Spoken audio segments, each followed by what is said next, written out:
I've had recognizable talent and recognizable intelligence. I can't be one of those people that can't get this thing, but the evidence says I am. And I did a dumb thing. I said, God, if you're there, please help me.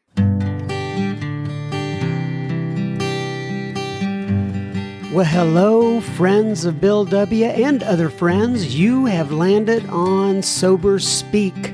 My name is John M. I am an alcoholic, and we are glad you are all here, especially newcomers. Newcomers, that is, both to recovery as a whole and newcomers to this podcast. Sober Speak is a podcast about recovery centered around the 12 steps of Alcoholics Anonymous. My job here on Sober Speak is simple. My job is to provide a platform to the amazing stories of recovery all around us. Consider Sober Speak, if you will, your meeting between meetings. Please remember, we do not speak for AA or any 12-step community. We represent only ourselves. We are here to share our experience, strength, and hope with those who wish to come along for the ride. Take what you want and leave the rest at the curb for the trash man to pick up.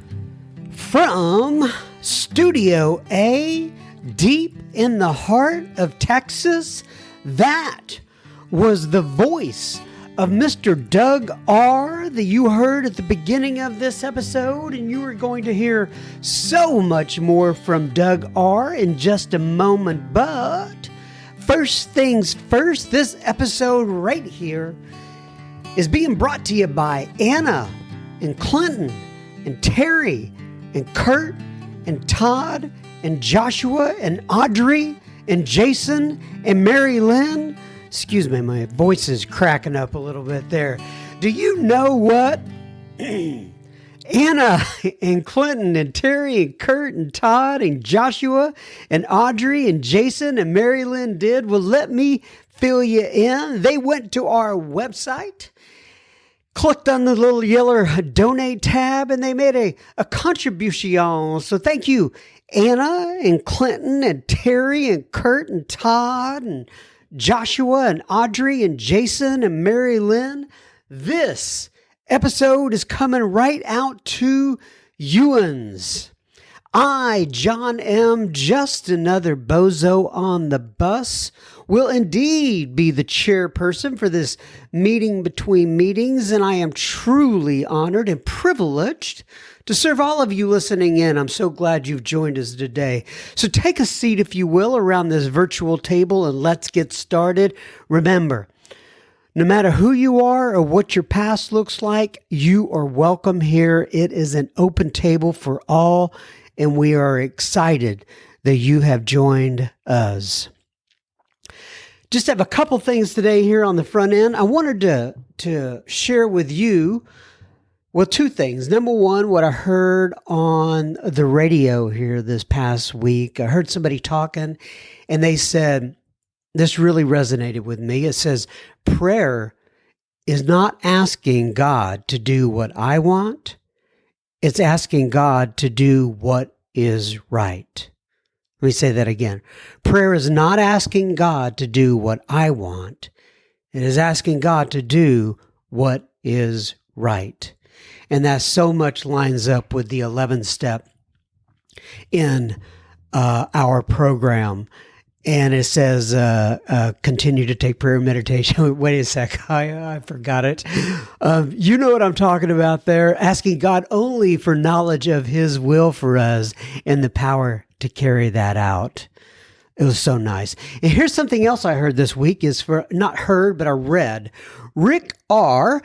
Posted in our super secret Facebook group. By the way, if you want to be there, just go to Facebook, look up Sober Speak Secret Group, and ask for admission in there, and we will get you in. So Rick R. posted in there this week, though, something that I read. It helped me, and so I'm going to pass it on to you. And this is from page 130 of the big book of Alcoholics Anonymous.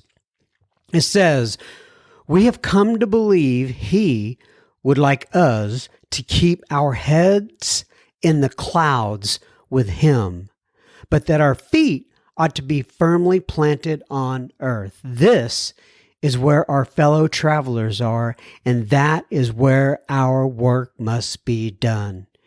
These are realities for us. We have found nothing incompatible between a powerful spiritual experience and a life of sane and happy usefulness. That's from page 130, once again, of the big book. And let me go ahead and read that first part just again.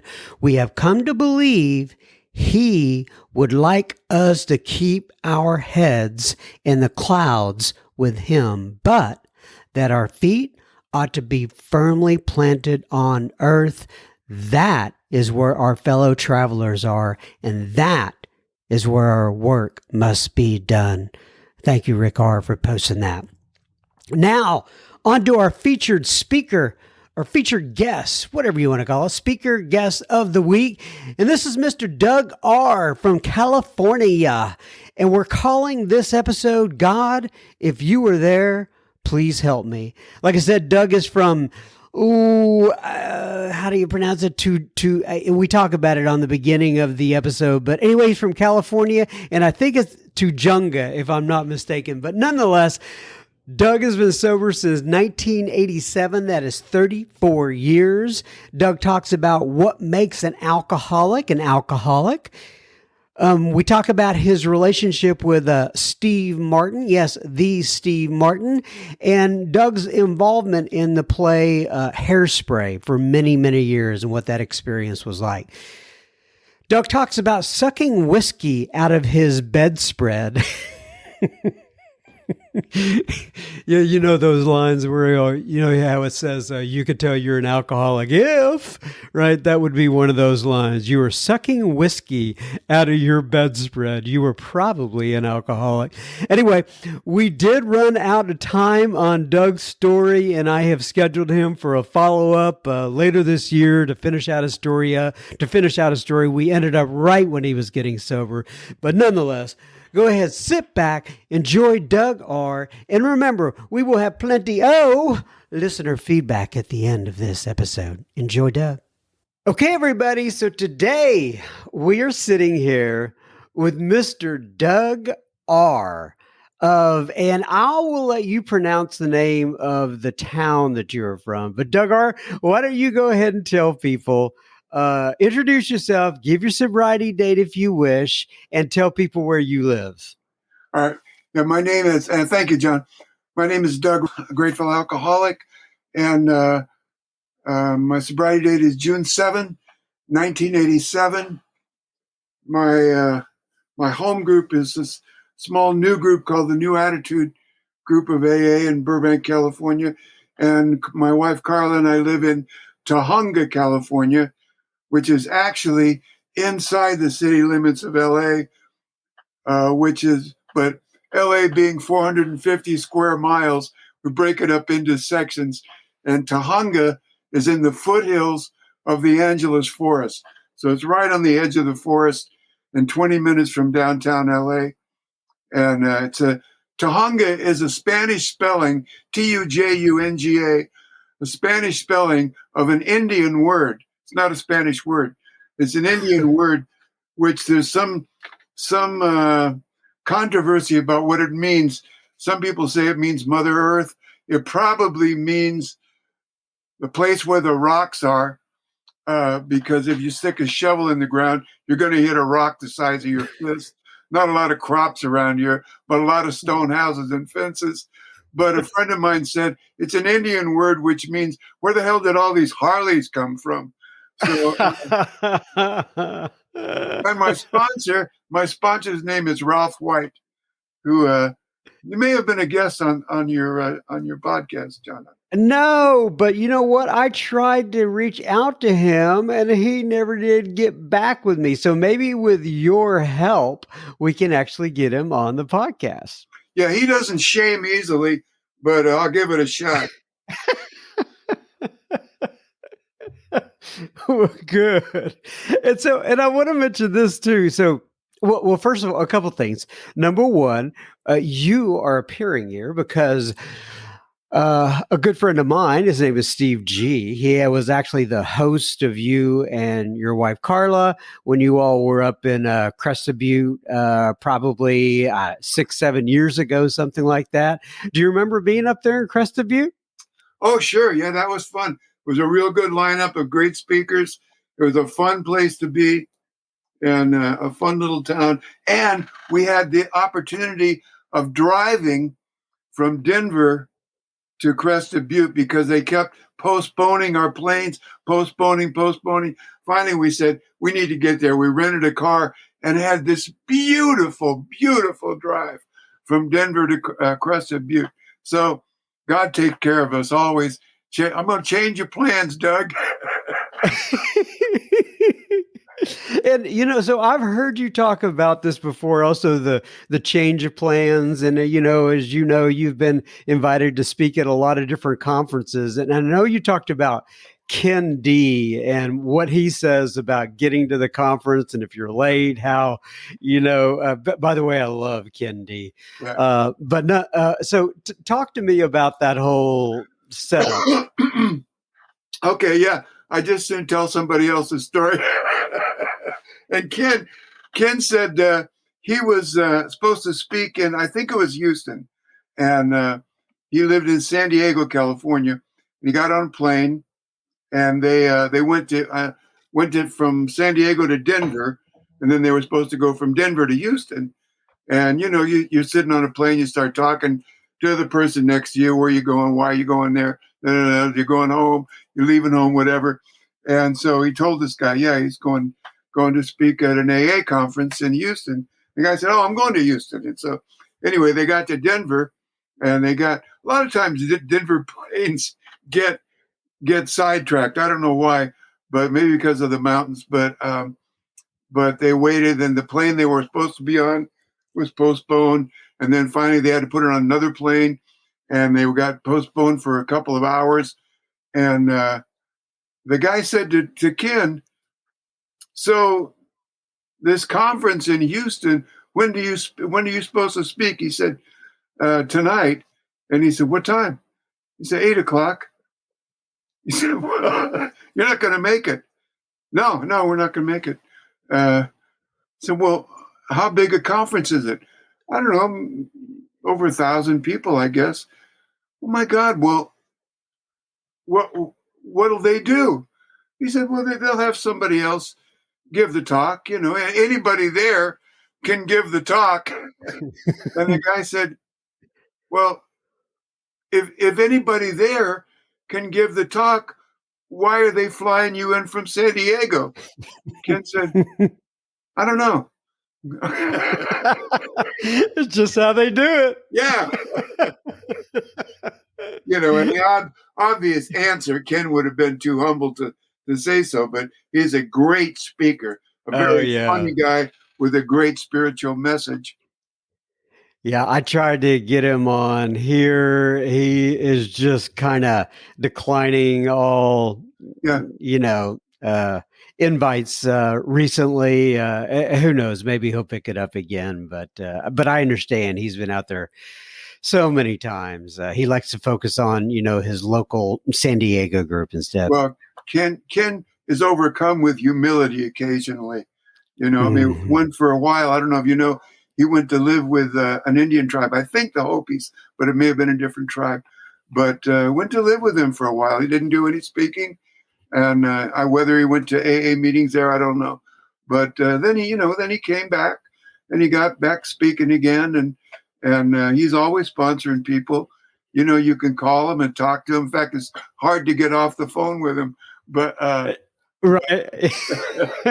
But he just sometimes he feels like, not that he doesn't have a message to carry, but a lot of other people do as well, and he'd rather focus on local, and I don't have that humility thing going for me. So yeah. So I'm pretty much always available.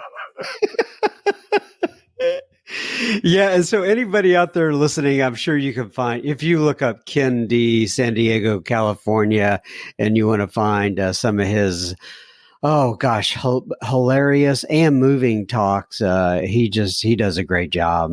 So I'm hoping to get him on the podcast eventually. But so the other thing I wanted to bring up though, as I signed into this meeting here today, you were doing a little strumming on the guitar. Well, in fact, I said, "Hey, what are you playing there?" And you said, "A guitar." And I said, "Well, I know it's a guitar." But I'm assuming that the guitar is prominent in your existence. Am I right? Well, it was for a long time. I don't even play every day now. I mean, there was a long periods where I used to play every day. I'm sitting in my studio, waiting for this encounter to happen, and I have 15 guitars in here, so I decided to play one of them. But and I always love doing it when I'm doing it.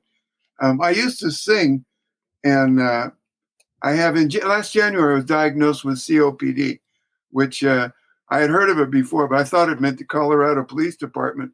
But it turns out it stands for um, chronic obstructive pulmonary disease. It means it's an incurable lung disease, and so sometimes I have trouble getting through a long sentence, let alone to sing a song. I've lost the lower half of my range, and I just don't. So now I sing like everybody else.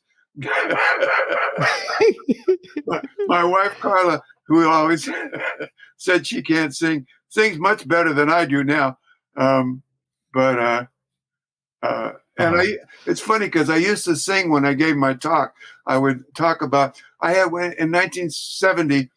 I auditioned for and got a part in the first national tour of Hair, the New York musical Hair, and Wow. so I traveled 3.5 years in the first national tour of Hair, playing one of the lead roles, and it was a fun job. But I used to sing in my talks, sing the songs that I auditioned with, and I can't do that anymore because it has to do with James Brown and Otis Redding, and I can't hit those high notes anymore.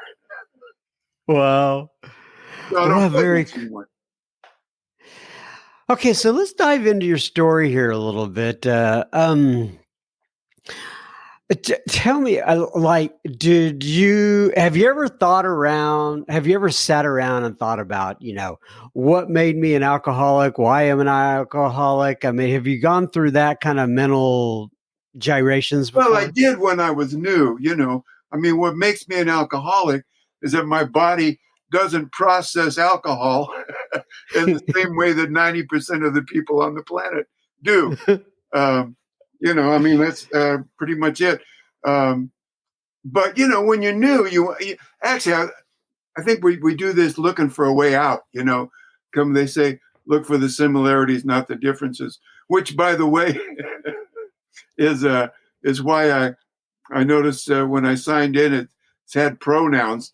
I make my pronouns we, our, because a lot of people like to put the pronouns after their names now. Yeah, so that's interesting. Yeah, so I'm seeing that while we're Yeah, talking, as, and as if it weren't why an did outside issue. you know, like people, you don't see people putting their race and their age, and then some people put their sobriety dates and their phone numbers, which is something. But it's funny. All of a sudden, people have started putting their pronouns after their names as if it were not an outside issue. And right? And so I thought like when you put we our, which I'm looking at, I thought it was kind of like a AA related sort of pronoun, absolutely, like it you. means look for the similarities, not the differences. You know, Mhm. and it's passive aggressive. I'm okay with that. I'm not going to drink over being passive aggressive. I ask God to remove my arrogance if it stands in the way of my usefulness to Him and my fellows. So far, so good.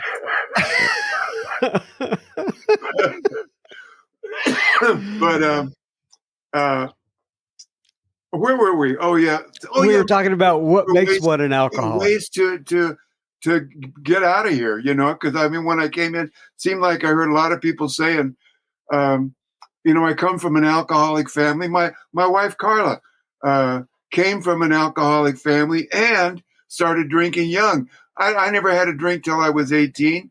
My parents, in fact, my whole immediate family, none of them are alcoholics.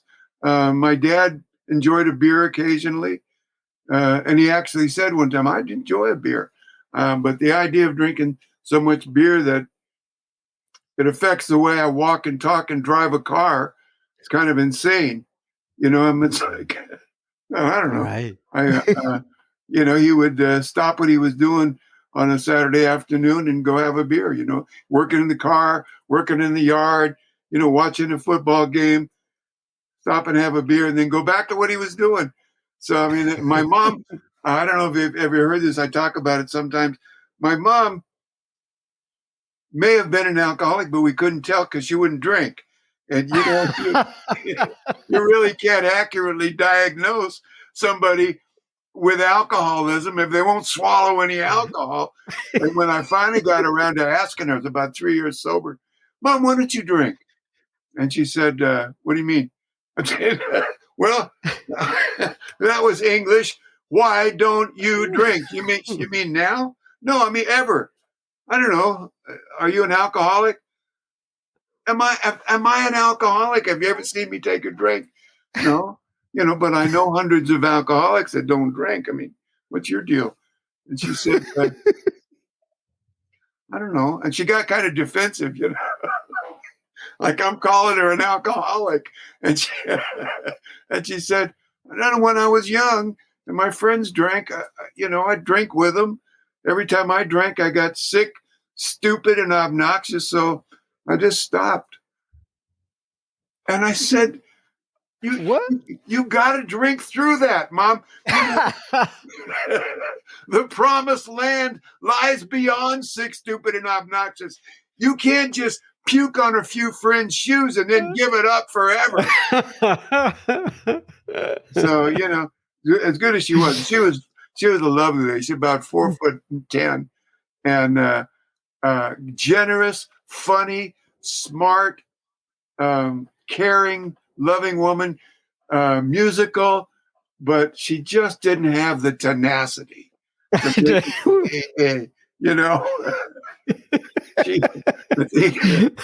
she might have made it if she just stuck with it, but it's hard to falter, though, isn't it? Yeah, I guess so. I don't know. It was easy for me. I mean, that's another thing. I never had a drink till I was 18. I mean, I was virtually a man. I was, draftable age when I got sober. I mean, when I started drinking, and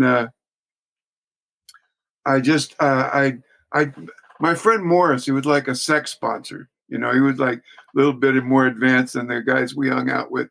And he told me, if you want to get, wait a sec. Let me make sure. You just said he was a sex sponsor. He was more advanced. Yeah, I mean, he was more sexually advanced than the guys we hung out with. And there was about 5 of us: Rich Berger, Morris Walker, Rick Kendall, and comedian Steve Martin. We hung out in high school, and he wasn't a comedian then. We were better comedians than he was, but but he was a hard worker. But none of those other guys are alcoholics, and we drank together, smoked dope together and stuff, and they all grew up, I guess, and I just kept drinking. But Morris said, if you want to get a home run with this girl, you got to get her drunk. So I heard that. So I want to get that home run thing, So went and stole the quarter Rainier Rail. I was like 18, and this girl and I went and parked, and I pulled it out from under the seat, opened it up, and had a drink of it, which tasted like carbonated dishwater. But I passed it to her. She drank some. And we passed it back and forth. And first time I ever had an alcohol buzz, and I thought, whoa, this is why people like this, So it was my first alcohol buzz, and the first time I ever had sex in front of a witness. And and I thought, well, I'm going to do both of these things much as I can the rest of my life. So I did the best I could, and I got out of high school and got a guitar. And I had a guitar already, and I started playing guitar and first acoustical guitar, telling jokes and singing songs and coffee houses. And then when the Beatles came to the U.S. and opened up a whole new area of music and went from Kingston Trio and Peter, Paul, and Mary to the Beatles or Rolling Stones, the Yardbirds, the Grateful Dead, Jefferson Airplane, Big Brother and the Holding Company. I got an electric guitar, moved up to Hollywood, got in a band, a couple of different bands. And then as I mentioned before, had an audition and I got the part in Hair, did that for 3.5 years. And that, just a fun job. So, okay, a couple things. Number one, you said it was a high school where you're going to with Steve Martin. You guys were like hanging out. Very cool. Just curious, you guys, do you have any relationship today, or did it end Not after high exactly. school? I mean, we don't hang out. I don't hang out with any of those guys, but all of those guys, I can contact anytime. I can call Steve. Sometimes we exchange emails. I mean, I don't remember the last time we talked on the phone. He invited me up to his house for dinner one time. A friend of ours was coming from Connecticut, one of the Fools Unlimited is what we called ourselves. And we were, our friend Rick came from Connecticut out for a high school reunion. Steve didn't go to the reunion because, just a lot of people that didn't know him want to hang out, anyway, it's hard being a celebrity. But anyway, so went up to Steve's house for dinner and the three of us got together. But I mean, anytime I wanted, he calls me all the time. Sometimes my daughter lives in Santa Barbara and she's a columnist. Her name's Starshine Rochelle. And she did an article about Steve in the local paper up there. And Steve kind of became friends with her a little bit. So he'll send me an email once in a while. I'm performing at the Santa Barbara Bowl. If Starshine or her husband or her sons want to come, let me know, that kind of thing. Ah, very nice. He doesn't do that for me when he plays at the Hollywood Bowl because he's got too many friends in LA. And so you mentioned also being in the play Hair. That lasted for how long? 3 years? Yeah, about 3.5 years. All over. And the I'm US sorry, and Canada. I missed the date on that. Were you sober at that time or not sober? No. Or way before that. Okay. No, the audition was in 1970. So March of 70, they hired me to go to Vegas. We played Vegas from March till October. And then we left and became the first national tour and toured the United States and Canada for 3 years. And, we would do mostly 2, sometimes 3 weeks. One time we were in one place in Toronto for a month. Living in hotels primarily and drinking and drugging and sexing and wasn't a bad life, John. Hold on just a second. We will be continuing our conversation with Doug R. in just a moment. Just a reminder, you're listening to Sober Speak. You can find us on the World Wide Web at www.soberspeak.com. You can also find the donate button on our website. You can use if and only if the spirit moves you. Please keep in mind, this is a podcast funded by you, the listener. Sober Speak is a self-supporting organization through our own contributions. All right. So you're not one of those guys, and I guess it says, what's the saying here? I wouldn't trade my best day. I wouldn't trade my best day drinking for my worst day sober. Yeah. Can you imagine people saying shit like that?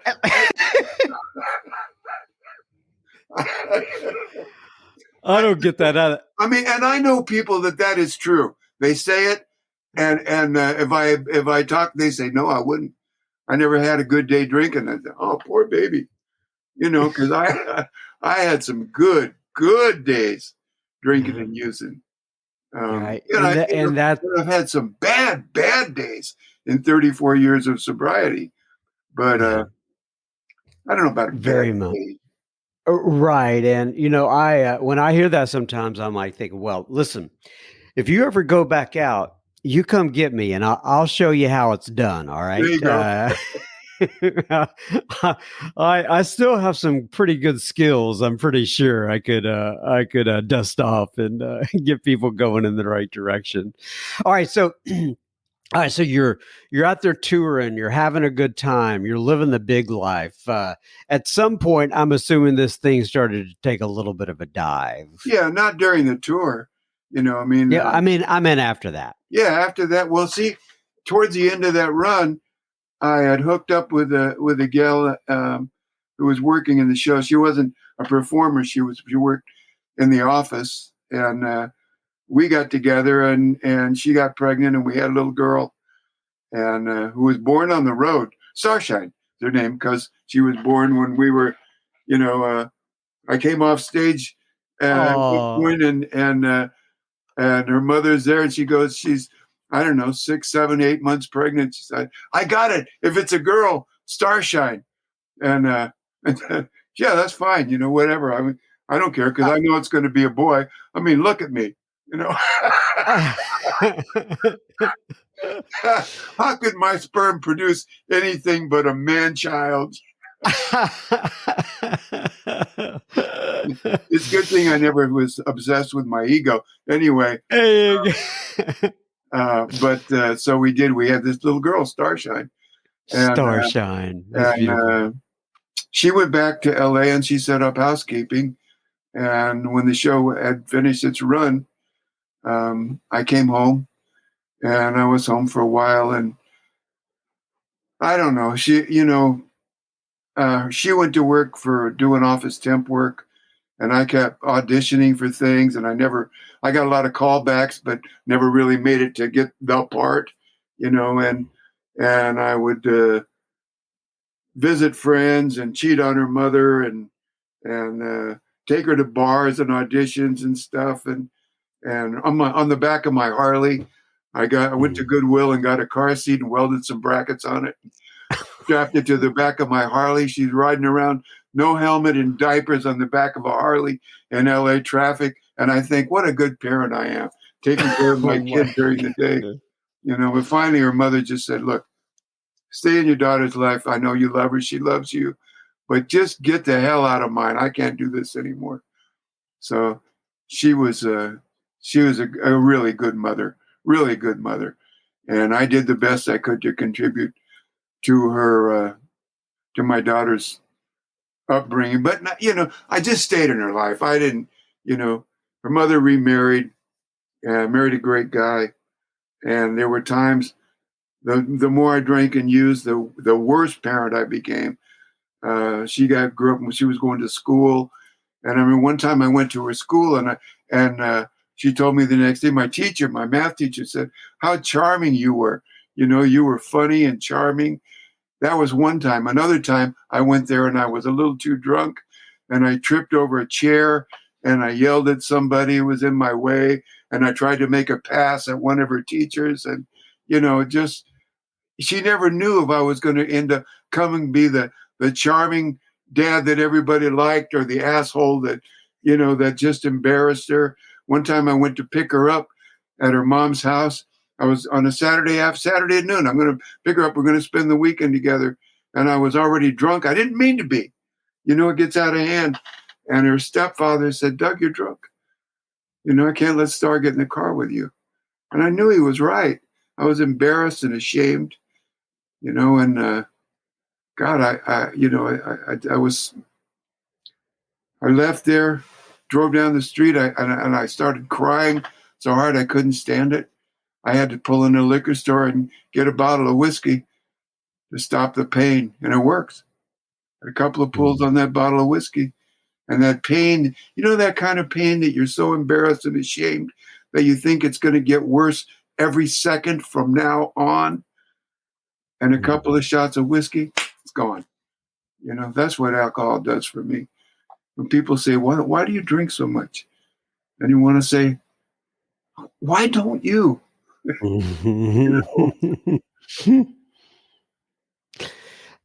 So take me from there, Doug. So at some point, you make your way into AA. What do you want to chronicle before you actually get up to AA? Is there any other significant milestones? Well, besides hurting, disappointing, embarrassing my daughter, which was a really big deal to me, but it wasn't enough for me to give up alcohol. I wanted to control and enjoy it, but other than also, I started hurting myself. I slid on my motorcycle. I made a wrong turn and slid under a tractor trailer, and I got up from that. I had a road rash, but I got up. I was like, "Hey, I won!" I lived through that, and scratched my bike and scratched my leg and my arm, and But hey, another time I was drunk and I skied off a cliff in Southern California mountain snow areas, and I broke my shoulder, and I was out of work for 6 weeks until my shoulder healed, and I got back to work, and went to a party one night, and ended up this girl and I went to get eggs in the morning so somebody could make breakfast, and it was such a beautiful morning. We thought we should have sex in the great outdoors, so we found a parking structure, a 4-story parking structure, and managed to get up to the top of that, and I fell off of it 4 stories, 54 feet straight down, landed on my feet, but my knees buckled, of course, and I kicked myself in the ass and broke my pelvis in 2 places, and also snapped the heel bone off my right foot and shoved it through my foot like a bowling ball and broke all the little bones in my right foot. So I didn't walk away from that one. But here's the good news. That was the parking structure of St. Joseph's Hospital in Burbank. So Oh, wow. they didn't have it. So I do have to ask this though. Just this is the way my mind works. Were you able to consummate the relationship before that accident, or did it happen? No, Oh no! no, but since you asked, no, because what happened was the gate was locked and we went up the fire escape and the fire escape door was locked, but I knew it would be open from the inside. So I jumped to the wall, hoping to go over the wall and open the door. But I made the jump to the wall, but it was thicker than I thought, and I was drunker than I thought. Turned out I had a 0.40 blood alcohol level, and which evidently some people die from that. But I guess if you're used to it, you're an acrobat anyway. So that's why I fell off of that thing, and so we didn't. But since you asked, while I was in the hospital for 10 days, that girl came to visit me, and we pulled the curtain closed, and we were finally to consummate it. But I couldn't move very much. When you have a broken pelvis, man, every muscle is connected to your pelvis.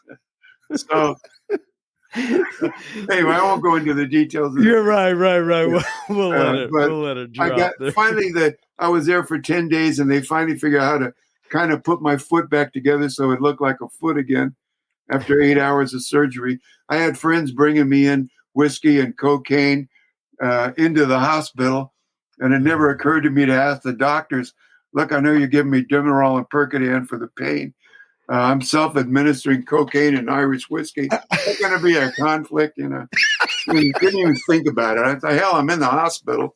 What do they feel like they got to come find me somewhere? Anyway, but what happened was the gal that I was with, my best drinking partner, Teddy, I fell off a building and she hit bottom. And she decided to go to AA, and the difference in who she became, crazy, loudmouth, drunk woman. Everybody loved her because for one thing, she was a gifted actress, but she became a lady in every sense of the word, John. Every sense of the word. She just became a lady. She would show up appropriately dressed when she said she was going to be there, speaking in whole sentences, and everybody loved that. And she wasn't going to die, But every time I talked to her, she'd say things like meetings and steps and sponsors. And finally, I told her, "Hey, listen, do me a favor, shut up." I'll tell you, Ted, if I ever see alcohol interfering in my life, I probably will go to AA. She said, "Jesus, Doug, how many jobs have you lost from being drunk? You've been asked not to come to your daughter's house drunk anymore. You skied off a cliff drunk. You're out of work for 6 weeks. You fell off a 4-story parking structure with a 0.40 blood alcohol level. You're still on crutches. What would you call interference? Brain death?"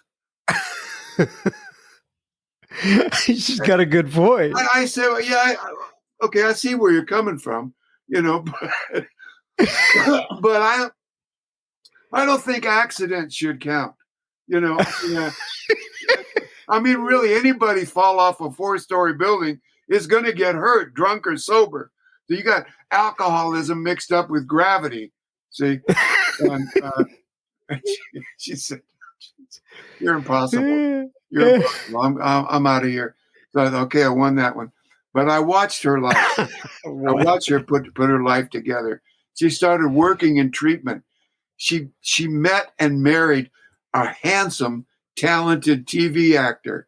They had a little girl. I just saw her life getting together, and my life's going farther apart. I can barely hold a job.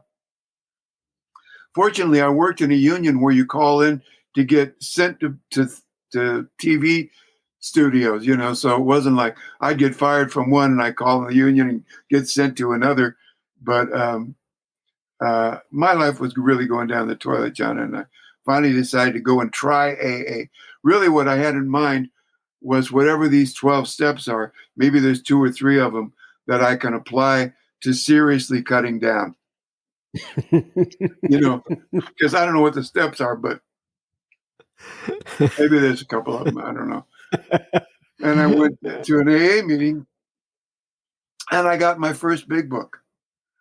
And I liked the people that, it was obvious. I knew that AA was a place for people who drank like me and didn't drink anymore. I knew that from watching Teddy and some other people I knew.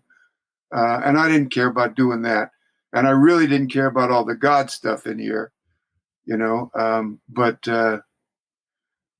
I got a big book, and I started looking through this big book, like Doctor's Opinion. I've had the Doctor's Opinions, Bill's Story, who cares? And I got to chapter 4, We Agnostics, and I thought, okay, good. This is how the smart people stay sober without God. We agnostics, right? So I poured some more whiskey, and I went through about a half a bottle of whiskey my first reading of the big book. But I read that chapter, We Agnostics, and I missed the whole part about the smart people stay sober without God. The first paragraph says, if when you honestly want to, find you can't quit entirely, or once you start, you have little control over the amount you take, you're probably an alcoholic. And if that be the case, you may be suffering from an illness which only a spiritual experience will conquer. Yeah. Where's the smart people stuff? I'm just ignoring anything that doesn't apply to what I'm looking for. But the second reading, I read it and I thought, I need to read this again. I missed everything. So I read it again. And the second reading, I did notice a sentence that says, we found that God does not make too hard terms on those who seek him. And I didn't have an epiphany or anything when I read that, but I thought this is a different kind of concept of God than I'm used to hearing. I never heard anybody say that. And so I went back to AA, and that's what happened. I went back to AA. And my first 8 months in AA, I didn't do anything right except keep coming back. I didn't have a home group or a sponsor. I didn't read the book or take the steps. I didn't know what a tradition was. I certainly didn't have a commitment anywhere. Didn't believe in God. And I was drinking every day. So, I mean, I really did everything wrong except keep coming back. And at that time, this is 1986, there was about 2,000 meetings a week in LA. So I could go to a different meeting every day and nobody would really get to know me, but I kind of get an overview of AA. And I'm so glad that happened, because I really, what I was trying to do was keep from people knowing me. But what I did was got a good overview of AA. And eventually what happened, I came home drunk and I fell on my knees and asked God for help. I didn't even mean to. I used to fall a lot, but this one night I fell on my knees in my bedroom and I spilled whiskey all over the bed. And I put the bottle, there was still whiskey in the bottle. I started sucking the whiskey out of the bedspread, and a voice in my head, I swear to God, John, have you ever heard one of those voices where you feel like if somebody else were in the room, they would hear it also? That's what I heard. It said, "Hey man, that ain't right. you thirsty? There's whiskey in the bottle, man." I said, I'm not thirsty. I'm frugal. I'll ruin and I'll waste my life, but I'm not letting whiskey evaporate in the bedspread overnight. And I looked at what I was doing, man. There was whiskey in the bottle. I'm sucking it out of. I've been going to AA for 8 months, and I haven't learned how to not suck whiskey out of a bedspread. And I did a dumb thing. I felt like maybe I'm one of those people that can't get this thing. The book says there are some people that can't get it. And I couldn't believe that because I'm a smart man, and talented. I've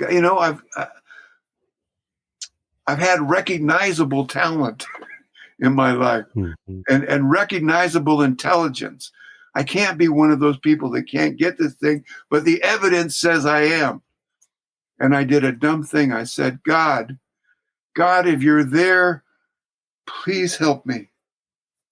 I didn't put any conditions on it. I didn't say, help me put my life together, help me get sober, help me stop drinking, help me, to be a good father. I just said, if you're there, please help me. And I'm not sure that I even knew it was a prayer. But I went to bed and went to sleep.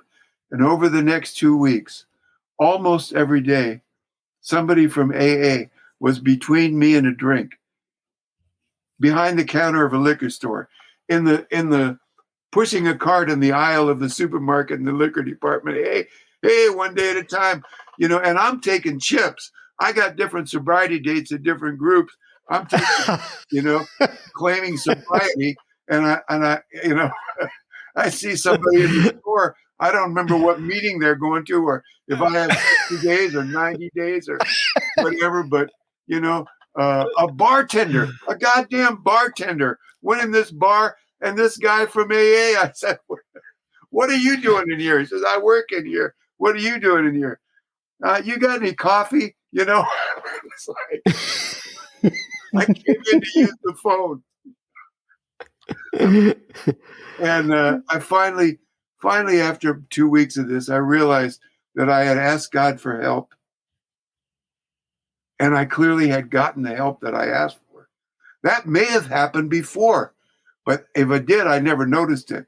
But I couldn't not notice this, that I asked for help. And then I'm running into all these people from AA between me and a drink. And it didn't keep me from drinking. I still drank every day. But you can't not notice the hurdles you have to jump through after a while. And I was on the way to work. And I just realized it's all hit me at once. And I pulled the car over to the side of the road. And I said, you and me, God, I get it. You and me, and what do I got to do? Mm-hmm. And I didn't hear another voice. Well, I kind of did. It seemed like I could hear God laughing.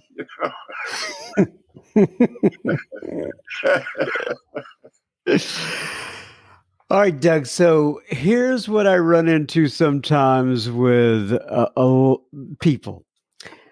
We are just now getting sober with you.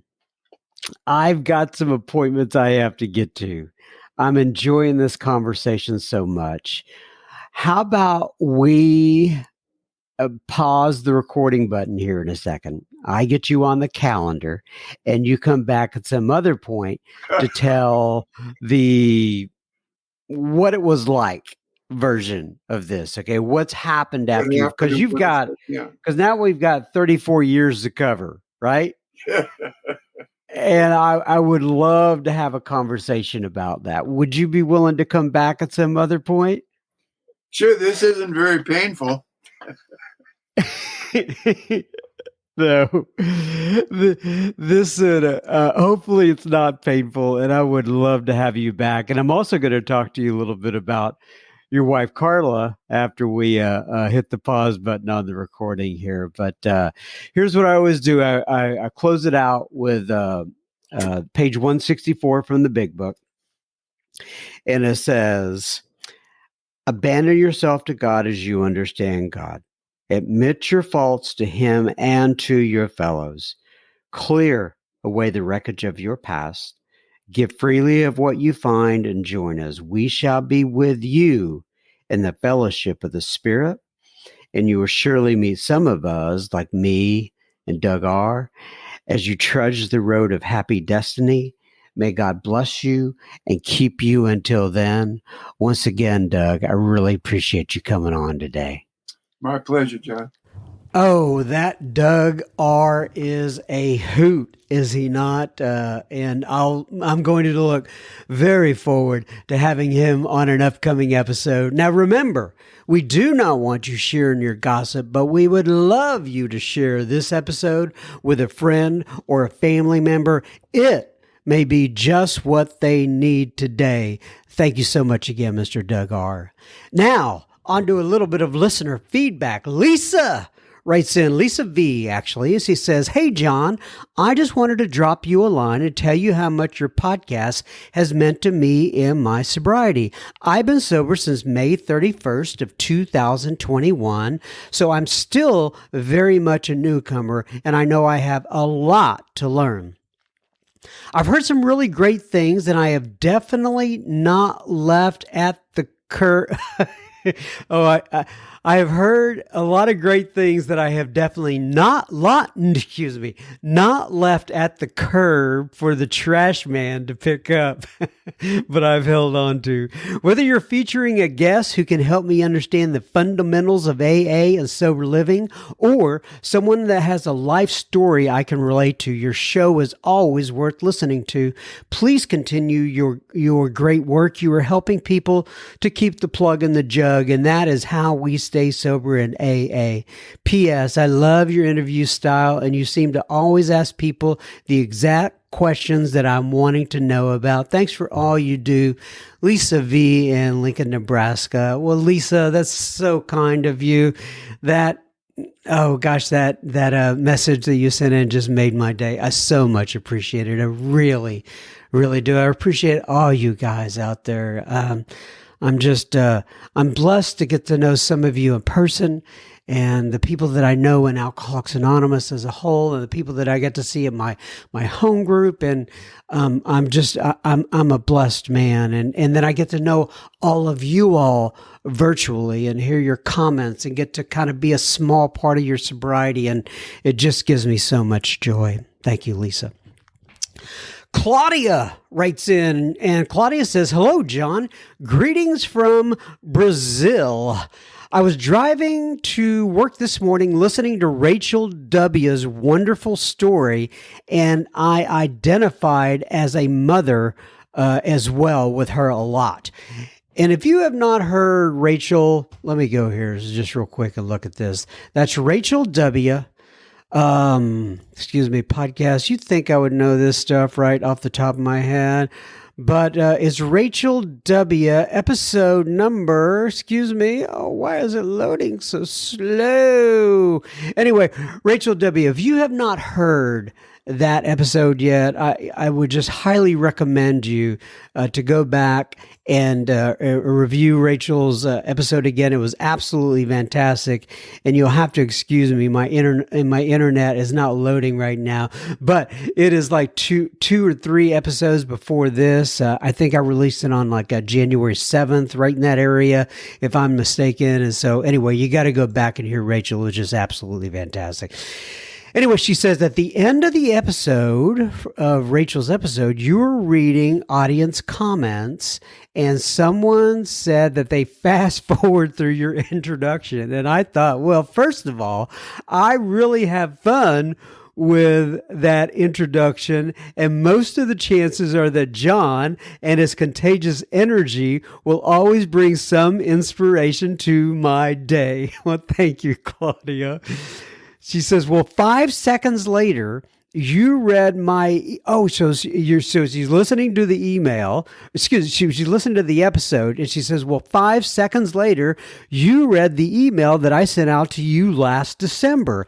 I am still catching up on episodes since I spent 2 weeks of summer vacation at the beach and just returned to work. Well, that sounds pretty cool. 2 weeks of summer vacation in Brazil at the beach. Hey, I think a lot of people would trade places with you right now. But anyway, she says, sorry if I sounded too formal or eloquent.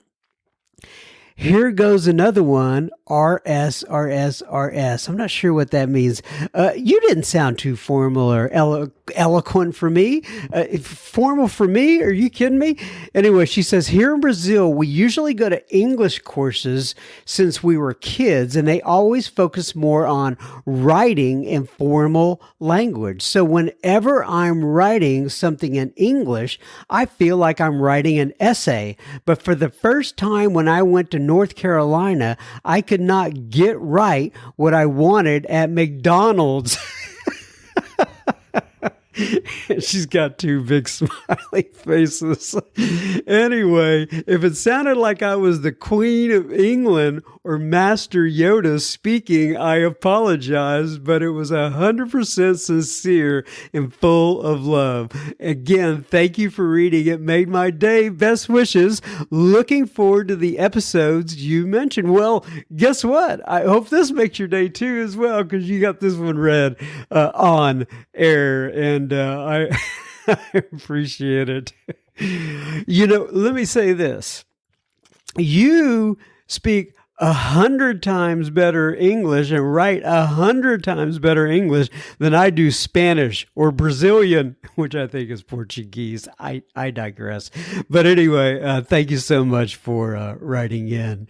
Appreciate that. Alan writes in, and Alan says, hey, John, I enjoy your podcast, especially how all your words end in an S that sound like with a Z. Oh, yeah, I had to email him back. I wasn't sure what he meant like that, but apparently those of us with any sort of drawl, if you will, from Texas, the words sound like if it ends in an S, I'm putting a Z on there.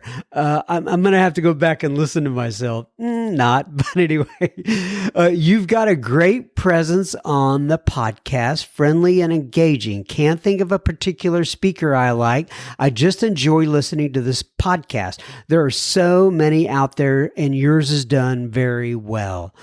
I've been sober for a while and since the pandemic, and I have been exploring meetings all over the world online, and I'm trying to expand my spiritual growth by listening to more and more diverse shares and experience strength and hope.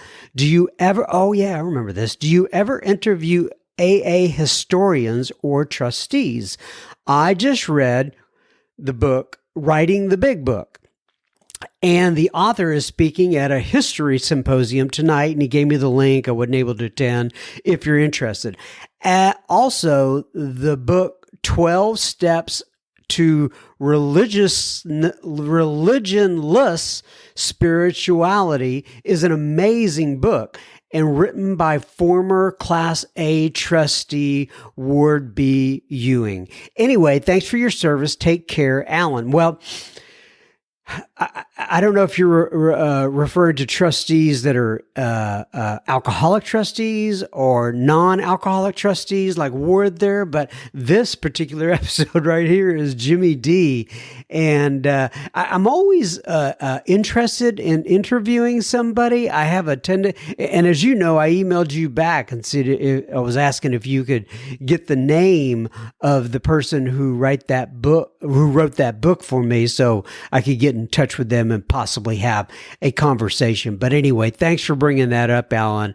And I will keep my ears to the ground, and I am interested in AA history, very much interested in it. Jason Z posted in the Facebook group. So we have several people in the Facebook group now that will post in there. They'll give, something from AA literature and sometimes give a little commentary after it, sometimes not. And they do quotes and they do a lot of things. And Jason Z's been posting a lot of stuff lately. And this is his post from January 29th. Anyway, it says, life will take on a new meaning. To watch people recover, to see them help others, to watch loneliness vanish, to see a fellowship grow up about you, to have a host of friends. This is an experience you must not miss. We know you will not want to miss it. Frequent contact with newcomers and with each other is the bright spot of our lives. And many of you are going to recognize that. That is from page 89 of the big book of Alcoholics Anonymous. But then Jason Z follows up with a little bit of a commentary. And the commentary says, when my daughter was just 5 months old, my wife noticed something with one of her eye muscles that the doctors didn't see. I worked with a pediatric eye surgeon who was good enough to see her immediately and evaluate my wife's findings. Rather than having round eyes, our daughter's eyes are slightly oval shaped, resulting in vision that was extremely blurry. She was given a rather strong prescription for glasses, and both my wife and I were eager to get the prescription filled. Not many stores catered to a 5-month-old child, though, and we drove all over the city trying to find assistance. After a long couple of days, glasses in hand, we placed them on our daughter's face and watched a miracle happen. A baby who had never seen the world woke up to a world of shapes, colors, and objects she had never seen before. She saw her mommy and daddy. She smiled. She looked at her own hand in amazement. It was as close to a biblical miracle as I have ever seen in my lifetime. When they say in AA, don't leave before the miracle happens, they mean it. They've seen scores of dead men and women brought to life, pulled out of loneliness and desperation into light, laughter, and love. We are not given new glasses, but we are given a new perspective, and we see new colors, shapes, and objects in our world once again. It's not quick as the miracle that I saw in my daughter, because as they say, time takes time, but it can and will happen if we let it. Happy Saturday. Thank you, Jason, for posting that. I think that's a great way to end the episode this week. God bless you all. May God bless you and keep you until then. Keep coming back. It works if you work it. Once again, I take this 1 week at a time. Hope to be back next week with everybody. God bless you.